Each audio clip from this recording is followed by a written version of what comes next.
સુરતમાં નેતાઓને કેન્દ્ર સરકારમાં કંઈ ઉપજતું ન હોય તેવી સ્થિતિ ટોલ પ્લાઝાના સંચાલકોએ ઊભી કરી છે।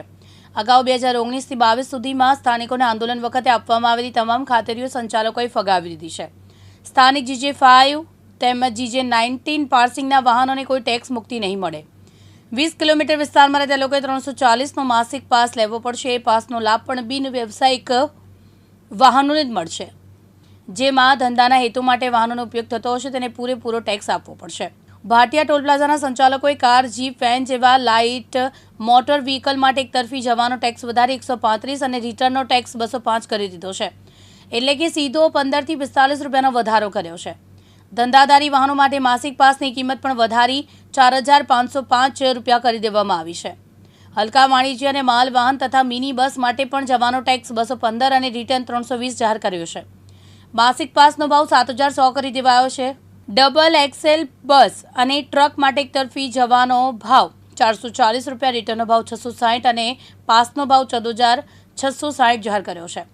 ભારે બાંધકામની સામગ્રી, માટી કાઢતા લઈ જતા વાહનો, મલ્ટીએક્સ વ્હીકલ જવા માટે 680, રિટર્ન માટે 1020 અને માસિક પાસની કિંમત 22,645 કરી દેવાઈ છે। 7 કે તેથી વધુ એક્સેલના વાહનો માટે એકતરફી 850, રિટર્નના 1280 અને માસિક પાસના દર 28,470 રૂપિયા કરવામાં આવ્યા છે। જ્યારે માંડલ ટોલ પ્લાઝાના સંચાલકોએ કાર, જીપ, વેન જેવા લાઇટ મોટર વ્હીકલ માટે એકતરફી જવાનો ટેક્સ વધારીને 175, રિટર્નનો ટેક્સ 260 કરી દીધો છે, એટલે કે સીધો 45 રૂપિયાનો વધારો કરી દેવામાં આવ્યો છે। ધંધાદારી વાહનો માટે માસિક પાસની કિંમત પણ વધારી 5,780 રૂપિયા કરી દેવામાં આવી છે। હલકા વાણિજ્ય અને માલ વાહન અથવા મિની બસ માટે જવાનો ટેક્સ 270 અને રિટર્ન 405 રૂપિયા જાહેર કર્યો છે। પરિણામ જાહેર થયા પહેલા જ મોંઘવારીનો માર ભારતની જનતા પર પડવા જઈ રહ્યો છે, ત્યારે સંઘર્ષ સમિતિના સભ્ય હતા દર્શનભાઈ નાયક, આપણે એમની સાથે જ વાત કરીશું। તમામ જે 1100થી વધુ ટોલ નાકાઓનો ભાવમાં વધારો કરવામાં આવ્યો છે ભારતમાં। આપે 2019થી 22 સુધી લડત પણ આપી હતી। શું કહેશો, આ ટોલ નાકાના જે વધારાના કારણે કેટલું અસર વાહન ચાલકો પર પડી શકે છે? છેલ્લા 10 વર્ષથી કેન્દ્રમાં ભારતીય જનતા પાર્ટીનું શાસન છે। 30 વર્ષથી ગુજરાતમાં પણ ભારતીય જનતા પાર્ટીનું શાસન છે અને ભારતીય જનતા પાર્ટીના પ્રધાનમંત્રી અને ગુજરાતના મુખ્યમંત્રી લોકહિતની, જનહિતની અને ચૂંટણી સમયે લોકોની લાગણીની સાથે રમત કરીને, મોટી મોટી વાત કરીને મધ્યમ વર્ગની સાથે હંમેશા મત લઈને ચૂંટણી પટ્ટાની સાથે જ મધ્યમ વર્ગના લોકોની સાથે છેતરપિંડી કરીને ભાવ વધારો કરવો એ જૂની એમની પેટર્ન છે। અને પેટર્નના અંતર્ગત તમે જોવો તો ગઈકાલે જ જે ટોલ નાકાઓની ઉપર વાહન ચાલકોની ઉપર 5%નો ટેક્સ અને દૂધમાં પણ જે પ્રકારે ભાવ વધારો કરીને સામાન્ય મધ્યમ વર્ગને મોંઘવારીનો માર વધુ આપવાનું, ડોઝ આપવાનું કામ આ ભારતીય જનતા પાર્ટીના પ્રધાનમંત્રીએ કર્યું છે। ગઈકાલે જ પ્રધાનમંત્રીએ 100 દિવસની જે રણનીતિનો ભાગ હતો એના માટેની મિટિંગ હતી અને આ પહેલી રણનીતિના ભાગ તરીકે એમણે આ મધ્યમ વર્ગના લોકોને પહેલો રણનીતિના ભાગની ઉપર પહેલો ડોઝ આપવાનું કામ આ ભારતીય જનતા પાર્ટીના પ્રધાનમંત્રીએ કર્યું છે। અગાઉના સમયમાં સુરત જિલ્લામાં પણ અને દક્ષિણ ગુજરાતમાં ખાસ કરીને કે કામરેજ ટોલ નાકાનું હોય, માંડલ ટોલ નાકું હોય, ભાટિયા ટોલ નાકું હોય કે નવસારી ખાતેનું ટોલ નાકું હોય, એ ટોલ નાકાના ઉપર પણ જે એજન્સીને ટોલના પદ્ધતિને આધારે કરાર આપવામાં આવેલો હતો એ કરાર અંતર્ગત સ્થાનિક વાહનોને મુક્તિ આપવાનું પણ એમાં જોગવાઈ હોવાથી તે છતાં પણ GJ5 અને GJ19ની ઉપર ટોલ ટેક્સ લેવામાં આવતો હતો। તે સમયમાં જાગૃત વિસ્તારના આગેવાનો, એ રાજકીય આગેવાનો, ધાર્મિક, સામાજિક અને પંચાયતના પદાધિકારીઓને સાથે રાખીને એક નાકર સમિતિના ભાગરૂપે અમે આંદોલનો કરેલું હતું અને તે વખતે નાકર સમિતિના આંદોલનના ભાગરૂપે ત્યારે ટોલ નાકા અને કલેક્ટરશ્રીના એક હુકમ અનુસાર GJ5 અને 19ને ટોલ મુક્તિ આપેલી।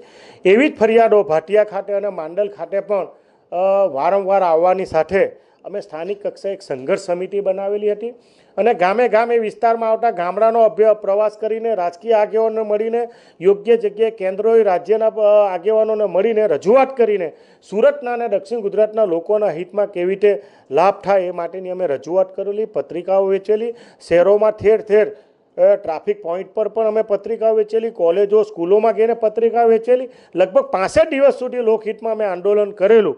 પરંતુ કોરોના આવતાની સાથે કોરોનાનું લોકડાઉન આવતા અમે આંદોલનને અધવચ્ચેથી પડતું મૂકેલું હતું. અને ગઈકાલે જે પ્રધાનમંત્રીએ પહેલો ડોઝ આપવાનું શરૂઆત કરી છે એ અનુસંધાનમાં અમે લોકોએ આજે એનો અભ્યાસ કરવાના છે. અભ્યાસ કર્યા પછી આ ભારતીય જનતા પાર્ટીની સરકારની સામે આવનારા દિવસોમાં લોકોને સાથે રાખીને, આગેવાનોની સાથે રાખીને એક અભ્યાસ કરીને યોગ્ય જગ્યાએ કમિટી બનાવીને જે જગ્યાએ રજૂઆત કરવી પડતી હોય રજૂઆત કરવાની. સુરતના લોકહિતમાં કદાચ ભારતીય જનતા પાર્ટીની સરકાર હોય, બીજી સરકાર હોય, કોઈ પણ હોય, પણ જાહેર જીવનમાં જ્યારે અમે આગેવાન તરીકે હોય તો લોકોના પ્રશ્નને વાચા આપવાનું કામ. પરંતુ મારા દુઃખ સાથે સુરતના લોકોને, દક્ષિણ ગુજરાતના લોકોને પૂછવું છે કે છેલ્લા 30 વર્ષથી સુરતના સાંસદ તરીકે અને નવસારીના સાંસદ તરીકે અને બારડોલીના સાંસદ તરીકે ભારતીય જનતા પાર્ટીનો સંસદ સભ્ય ચૂંટાતો હોય અને આ મોંઘવારીની પ્રજા, આ વિસ્તારના લોકો, એ સામાન્ય મધ્ય વર્ગનો માણસ પોતાની મોટરસાઇકલ હોય, 4 વ્હીલ હોય કે ટ્રાન્સપોર્ટનો ધંધો કરતા હોય તો એમણે આનો ભોગ બનવું પડતું હોય અને આ શા માટે સાંસદો ચૂપ છે એના પરથી તમારે ઓળખી લેવાની જરૂર છે કે આ ભારતીય જનતા પાર્ટીના સાંસદો કે ભારતીય જનતા પાર્ટીના લોકો કોના માટે કામ કરે છે. સુરતના હિત માટે છે, મધ્ય વર્ગના લોકો માટે છે, ખેડૂતો માટે છે, વેપારી માટે છે. એટલે આવનારા દિવસોમાં લોકહિતમાં અમે એક સમિતિને બનાવીને લોકો જે રીતે આંદોલનમાં આગળ વધવાનું કહે એ પ્રકારે રણનીતિ બનાવીને લોકહિતમાં અમે આગળ વધવાનો પ્રયત્ન કરશું. જી દર્શનભાઈ, 2019થી 22 સુધી તમે જે આંદોલનો કર્યા હતા અને ત્યારબાદ જે નાબૂદ કરવામાં આવી હતી GJ5 હોય કે GJ19ના વાહનોને ટોલ મુક્તિ આપવામાં આવી હતી, હવે ફરીથી પાછું આ લોકો પાસેથી ટોલ ટેક્સ લેવામાં આવશે. તો હવે આવનારા દિવસોમાં કેવા પ્રકારની રણનીતિ રહેશે આપની? અગાઉની ભારતીય જનતા પાર્ટીની સરકારમાં અહીંયાના મંત્રીશ્રી, સંસદ સભ્યશ્રી, એ લોકોએ વાહન વ્યવહાર મંત્રી શ્રી નીતિન ગડકરીને મળીને ઘણા મીડિયાના પેપરોમાં તમે જોયું હશે એવી ઘણી જાહેરાતો થતી હતી કે અહીંયાથી ટોલ મુક્તિ આપવામાં આવશે, ઘણા ટોલ નાકા નાબૂદ કરી દેવામાં આવશે.